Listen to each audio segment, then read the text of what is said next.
Voilà, bonjour chers amis. On se retrouve un peu toujours dans le même décor, mais c'est pas grave, c'est toujours à la suite des questions que nous nous posons. Nous avons commencé une série sur le mystère du mal, non pas le problème du mal, parce que le mal restera toujours un mystère. Nous en sommes restés à cette origine du mal liée au péché originel, comme le dit la Bible. Et nous avons découvert que ce mal, il est lié à l'orgueil.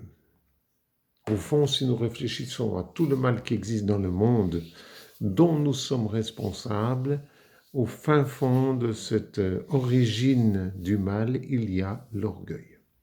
Je ne parle pas naturellement des tremblements de terre qui peuvent provoquer des morts, des cancers et tout ça. Je parle du mal que l'être humain provoque en faisant le mal, comme on dit. Et nous en sommes restés là. Alors nous nous sommes posé la question, mais comment nous pouvons lutter contre ce mal? Et par le passé, dans l'Église, les plus anciens se souviennent qu'on nous a dit qu'il fallait lutter contre le mal pour éviter le mal et faire le bien. Évidemment, en soi, ce n'est pas faux, il faut essayer d'éviter le mal, c'est évident. Et il faut essayer de faire le bien, c'est évident. Mais si nous réfléchissons bien, face au mal, il n'y a pas grand-chose à faire. Je veux dire par là, c'est davantage le Seigneur qui doit faire quelque chose en nous. Parce que finalement, il n'y a que le Seigneur qui peut lutter contre le mal. C'est lui qui a vaincu le mal, ce n'est pas nous.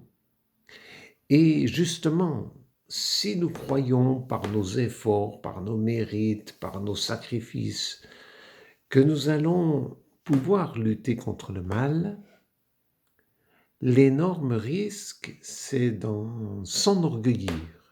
Et voilà que tous les efforts que nous avons faits sont de nouveau plongés dans la racine du mal, qui est l'orgueil. Alors peut-être que nous avons pu être un peu moins colériques, que nous avons peut-être pu éviter certaines choses mauvaises en luttant contre le mal, pense-t-on. Et c'est pas faux. Ça peut arriver qu'à force d'efforts, on se mette moins en colère, à force d'efforts, on soit moins gourmand ou je ne sais quelle autre chose qui peut être considérée comme du mal. Mais si on en tire orgueil, c'est un peu, si vous voulez, comme une belle pomme qui est apparemment belle, mais qui à l'intérieur est pourrie, le verre dans la pomme. Pourquoi? Parce que nous croyons avoir pu combattre le mal par nous-mêmes, par nos efforts, par nos sacrifices, et nous en tirons orgueil. Nous allons peut-être pas le dire sur les toits du village, non. Mais en nous-mêmes, nous aurons cet orgueil, cette satisfaction en se disant « j'ai quand même bien réussi, je suis devenu un peu meilleur ». Et tout ça nous replonge dans la racine du mal et nous risquons de faire d'autres choses qui n'est pas très bien parce que l'orgueil ne produit jamais de bons fruits. Alors je disais, il faut plutôt laisser faire le Seigneur, comme ça nous sommes quittes d'en tirer orgueil. Lui seul peut combattre le mal à la racine, c'est-à-dire nous détourner de cette racine du mal qui est l'orgueil.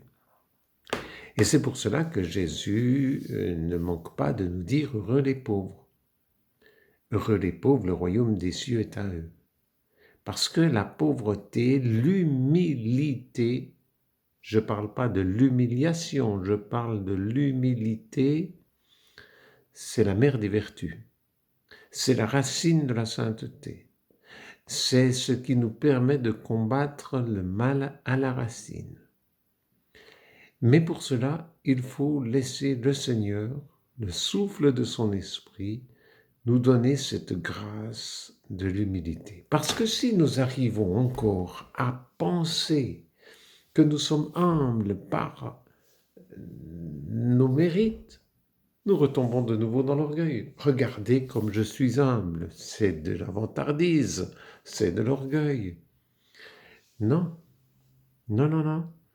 Il faut toujours penser que toute grâce vient de Dieu. Et que nous, finalement, nous sommes capables que de se laisser faire par le Seigneur. Alors évidemment, il faut voir comment le Seigneur combat ce mal. Comment il a fait, lui, pour combattre ce mal à la racine. C'est ce que nous verrons dans une prochaine vidéo.